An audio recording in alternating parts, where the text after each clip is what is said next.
Hello chess enthusiasts. After having presented to you my video on Richard Reti's new ideas in chess, covering the hypermodern period, which mainly went right across the 1920s and of course beyond, and in fact is employed to the present day, I started to have a think about if I had anything else that might well be given over to the hypermodern period in particular, and it suddenly occurred to me that I am in possession of a book that I've had since I was a young boy. I hadn't been playing chess very long, and I knew an elderly guy down the road who played some, and I didn't have much opportunity to play over the board chess where I grew up, but he gave me a few games and I was able to do quite well against him. But he gave me this book, and I've had it, like I say, for many years now. It is in fact Modern Chess Openings. As you can see, it was purchased at a bookseller in Palmerston North, which is in the North Island of New Zealand. And it was owned by this gentleman here, who put his date in the 30th of June 1933, another gentleman 1942. The guy from whom I acquired it owned it in the 1960s and 1970s, and then I've owned it ever since. So there have, in fact, by the looks of it, been 4 owners of this book. And it is Modern Chess Openings. It was published in January 1925, and it's the 4th edition. Now, what I'll do is I'll just, like it says here, it's specially compiled for match and tournament players with the 1920s specifically in mind. I'll just read out to you this preface to this 4th edition. I'll read out the first 3 paragraphs because I think they are worthy of consideration. The first one: the tragic accident to Mr. J.H. White in the latter part of 1920 deprived the chess world of a brilliant player and writer who did so much in bringing modern chess openings into being. This book used to be published on the basis of being by Griffith and White, but with Mr. White's passing, of course, he was no longer able to have any role to play, and so it passed to this gentleman, Mr. Goldstein, who effectively took over from him. The second paragraph: in presenting to our readers the 4th edition of this book, we find that in the 8 years which have elapsed since the appearance of the previous issue, the evolution of the openings has been so great that barely 5% of the variations in the last edition have been utilised in the present work. So what they're saying there, of course, is that in 1917 you would have the 3rd edition. So that was, in fact, even before the First World War had ended, they published the 3rd edition of this. The third and final paragraph that I'm going to read out here is as follows: it would be impracticable in a book of the size which we think most handy to retain those variations which are now but seldom played. A great number of lines, notably in the gambits, have been omitted on this account, and not necessarily owing to their inherent weakness. The hypermodern theories of the present-day masters have introduced new ideas in opening strategy, so that the queenside openings, for example, are now played in an entirely different manner from that of a decade ago. We have endeavoured, insofar as considerations of space would permit, to give the close openings a treatment more commensurate with their importance than they have received in previous treatises on the openings. So, as can be seen there, they are very heavily into the hypermodern theories. They feel that they ought to embrace them. This was a time, of course, when these new ideas were really taking hold, as was explained in my previous video to do with New Ideas in Chess, published in 1922. So what I'm going to do here, I'm going to skip over the classical lines, effectively, and just touch on the hypermodern or anything that's a bit unusual. So I think we'll begin. This book is presented so that the openings are sorted in alphabetical order. So let's just read out what it says here about the Alekhine's defense. Nothing is more indicative of the iconoclastic conceptions of the hypermodern school than the bizarre defense introduced by Alekhine at the Budapest tournament of 1921, Although opposed to all the tenets of the classical school, black allows his king's knight to be driven about the board in the early stages of the game, in the expectation of provoking a weakness in white's centre pawns. Tartakova aptly remarks that white has his initiative to defend, and the correctness of black's plan is evidenced by the successful adoption of Alekhine's defence by such sound judges of position as Grunfeld, Emanuel Lasker and Tarish. So, as I mentioned in my previous video, Tartakova effectively coined the term hypermodern style, and Alekhine's defence, which was and still is a hypermodern defence, is being embraced not surprisingly by Grunfeld, a hypermodern, but by the older grandmasters Emanuel Lasker and Tarish. So this is the first defence that's touched on in this book. Like I say, it's alphabetical order, and these are the variations. They're in columnar form. They're in the old descriptive notation with the KT for knight. So of course anybody who wants to think in modern terms, they have to keep translating it over to algebraic notation. But what is interesting here is that we're on page 3, and what it touches on down here, just let me have a look at this.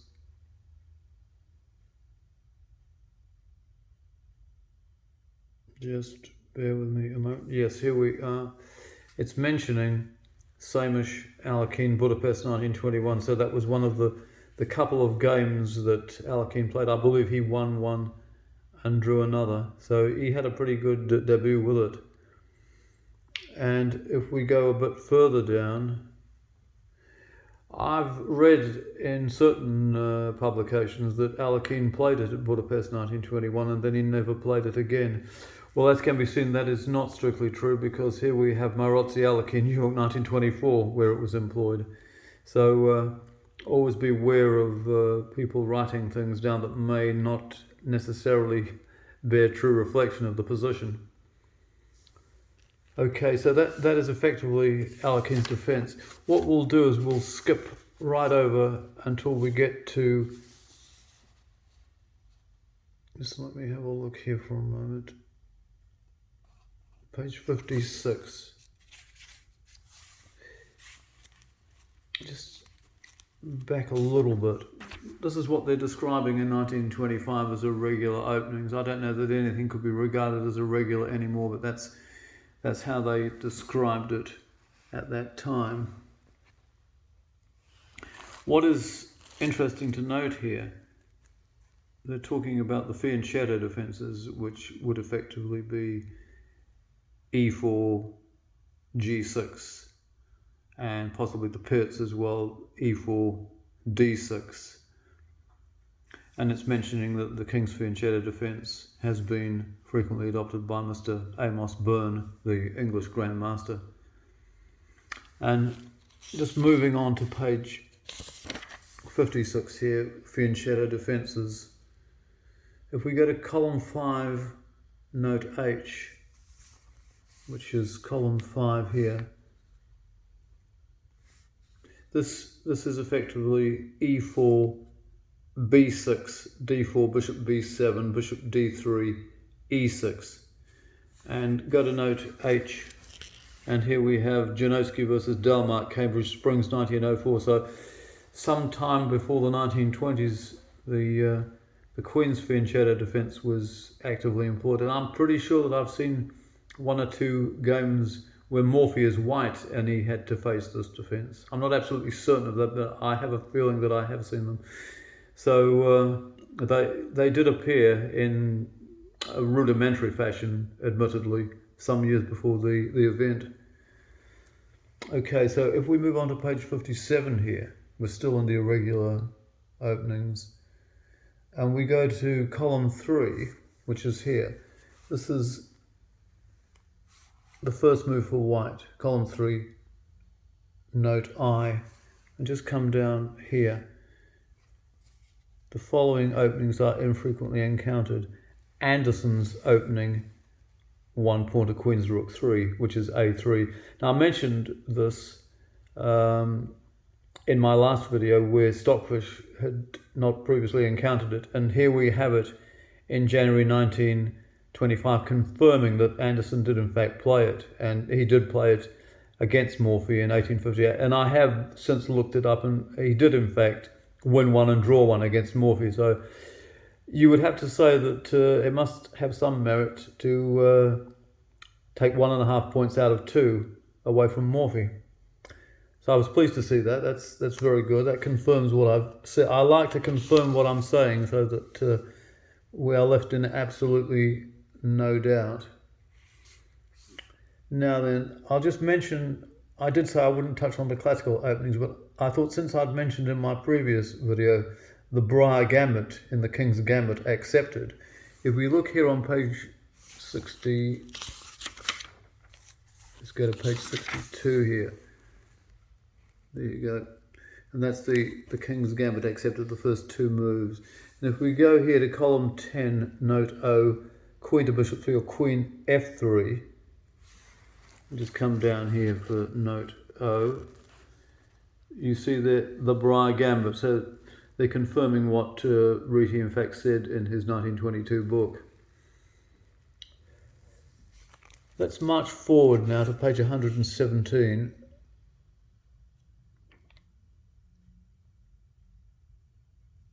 So we have Queen's Pawn game here. Now, what they're mentioning here is White may play his Queen's Bishop to Bishop 4 on his second move. So that's D4, D5, Bishop F4. This, I believe I have it correct, is known as the London system, and it was developed in London 1922 at the tournament there. And the writers of this modern chess openings commenting that a sound system of development, and it's still used today and very well indeed, by Bogolyubov, Capablanca, Junovsky and Morozzi at New York 1924. So devised in 1922 at London and utilized afterwards rather well. So let's just go to page 118. Right, and it's note 3 here. So we're at page 118 and it's note 3. And just let me read out what it says here. The King's Fianchetto defense, which we know as the King's Indian, introduced simultaneously by Mr. Amos Byrne in England and by Grunfeld and Reti on the continent early in 1922, so that certainly coincides with Reti's book, has been adopted by the great majority of modern masters and has achieved considerable success in the hands of Alekhine, Capablanca, Morozzi, Marshall, Reti and Yates at New York 1924. The variations are probably the most difficult to play correctly in the whole range of openings. Of course, they were in their initial stages before they fully grasped the whole meaning of all of this. And the older masters would have more difficulty than the younger ones without any doubt at all. So let's just go to page 120. And here it mentions, in fact, the Grunfeld defense. Black plays 3 pawn to queen 4 or 3 d5 to deter White's intended pawn to king 4. But he plays it anyway. This is the more or less what you regard as the main line. Pawn takes pawn, knight takes pawn, and then e4. And I have played this against the Grunfeld in a correspondence chess match some years ago overseas. So that's let's just have a look here. Page 123, let's go to. Here we are, and it gives an example of the London system, d4, d5, and then bishop f4. It's not actually calling it the London system, because if we go down to d here, it just gives alternatives like bishop g5.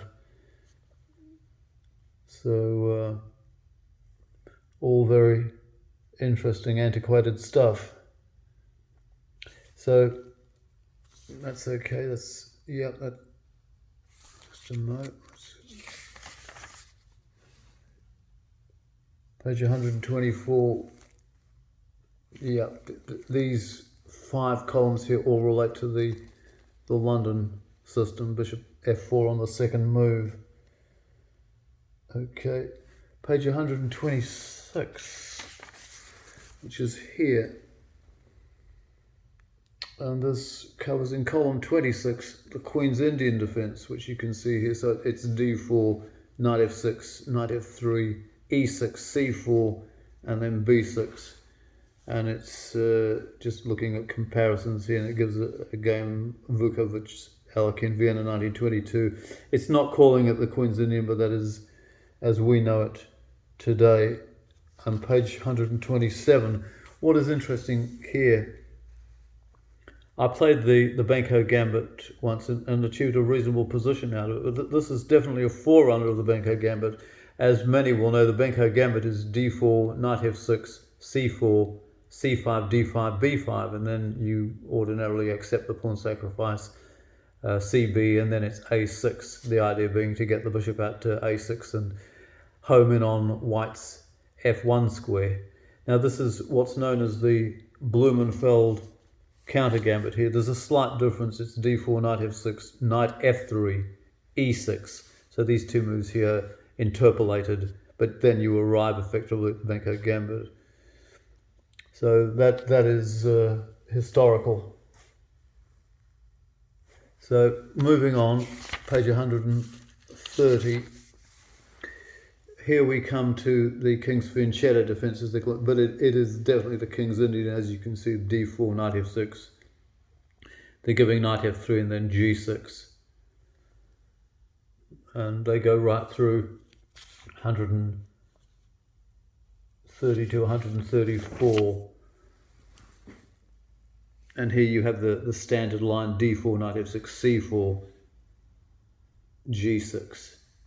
And then knight c3, bishop g7, e4, d6. So that is exactly what anyone would know in 2022 going into 2023 as the King's Indian defense. There's no doubt about that. Right, so we're at page 135. Hang on a sec. 134 first. Let's just have a look at an example of the Grunfeld in the columnar form. Here you have the Grunfeld defense, which gives it exactly as you would expect to see it. That's on page 134. And there's an example here of a game played by B. Moritz, Grunfeld, Frankfurt, 1923. So he's actually playing his own defense. There's Alekhine, Grunfeld, Vienna, 1922, Becker, Grunfeld. These are all very interesting lines, and these may or may not be available on the internet. These early stages of these 1920s games, I'm not sure, I haven't looked, but very interesting they are. So, page 135, we have d4, knight f6, c4, e6, knight c3, and columns 71 to 73. It's the Nimzo Indian defense, bishop to knight 5 or bishop b4 effectively, and then it gives three variations: queen b3, knight f3, and a3. It may well give in the note here d queen c2, which is another variation. It's giving g3 there. Yeah. It's giving e3 as well.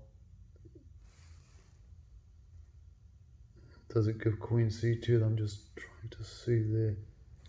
No, it gives bishop g. It doesn't give queen c2. That is a variation, certainly. But anyhow, if we move to page 137, what is interesting to note here is in my very first video, I put on a telephone match that was played in the 1980s, a game that I won on board 3 for Jersey versus Guernsey, and it began d4. And if we go to column 85, note I, and we come right down here, just skip this bit. F1, knight to queen's bishop 3, which is effectively one knight c6, white may transpose into Nimzovic's defense by e4, d5, or he may try d5, knight e5, f4, knight g6, e4. Now by transposition of moves, I arrived at this very position in my game. So that defense was known about in January 1925, which is again a historical significance. There's no doubt about that. I think that knight c6, to be perfectly honest, after d4, knight c6, it is far more playable than it appears in the game that I played. I would wager that my opponent, who was and probably still is a strong player, he didn't do quite enough research, and he thought that he'd try and catch me out with surprise value, and he did, but fortunately for me, I handled it the right way, as this confirms here. I wasn't aware of this, in spite of owning this book at the time. I just didn't even think to look it up, because I wasn't expecting anything like that. But with the benefit of hindsight, now you can go in and have a look at it, and there it is. Page 138 is what is being called the Benoni counter gambit. So that Benoni defense, which is typically d4, knight f6, c4, c5, d5, and by transposition of moves, it arrives at that position. So where are we now? We're at pages 143 to 145, and this is pretty apt to wrap this little video up here, I think, because we're looking at Reti's opening. Now this bears absolute relevance to the previous video.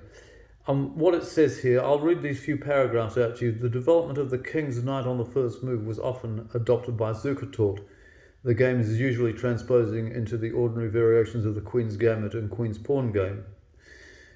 The system of development for the first player introduced by Reti a year ago. Now what they're saying is the debut game, as I mentioned in my previous video, Reti Rubinstein, Carlsbad 1923, was at around about, I believe, the end of 1923. So they're rounding it off by saying around about a year ago. So you're looking at about 15, 16 months. Is, however, quite new, and by its means he has achieved victories over the strongest players in the world. Position judgment of a very high order, amounting almost to intuition, is called for, and the ordinary amateur would be advised not to adopt this opening unless he has a wide knowledge of the theories of underlying the close game. Well, of course, that was many years ago, and nowadays, of course, with the advent of all these search engines and how you can study up on openings and that, you can develop a feeling for it, I feel. And so this business is no longer quite relevant, and I think, as I mentioned in my last video, any opening is playable, including Anderson's openings. I've verified in this, so why not give it a go? It says the prominent feature of the opening is fianchetto development on the wings at the expense of the centre, which is left untouched as long as possible in the hopes of taking advantage of any error in judgment of black's conduct of the game. So it's almost as though white is waiting for black to make a mistake. That's probably the way that Reti looked at it, and that's the way that most modern players, I guess, would look at it. It's mentioning the simplest line here adopted by Lasker in column 3. Now, Reti played his own opening, I believe, in every game that he had white at New York 1924. He only lost one of those games, I believe, and it was against Emanuel Lasker. No, Lasker didn't refute it, but he showed that the old masters are not dead. They can play some superb stuff, and he did.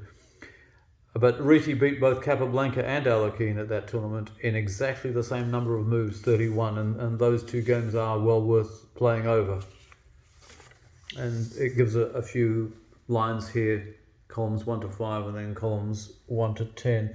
I've just made a note here on page 145, column 6, note C. So if you just have a look at column 6 here, you've knight f3, knight f6, c4,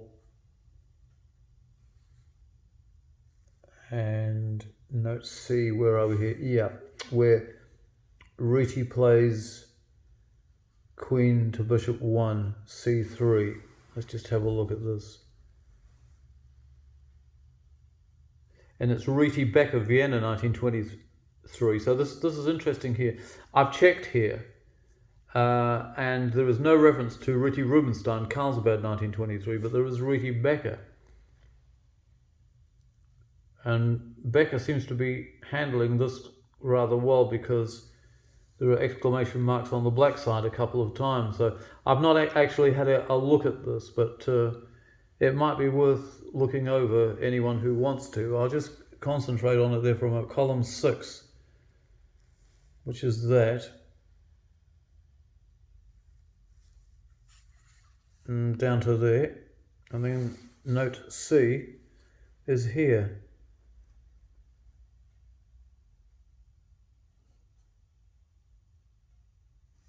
And that's the rest of it. So that might be worth having a little look at for anyone who wants to do a bit of historical research on this one. This is Reti Capablanca, New York, 1924, which is in note G.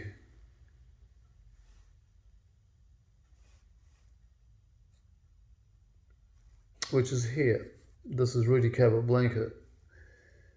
And Kappa replied with, after knight f3, knight f6 instead of d5.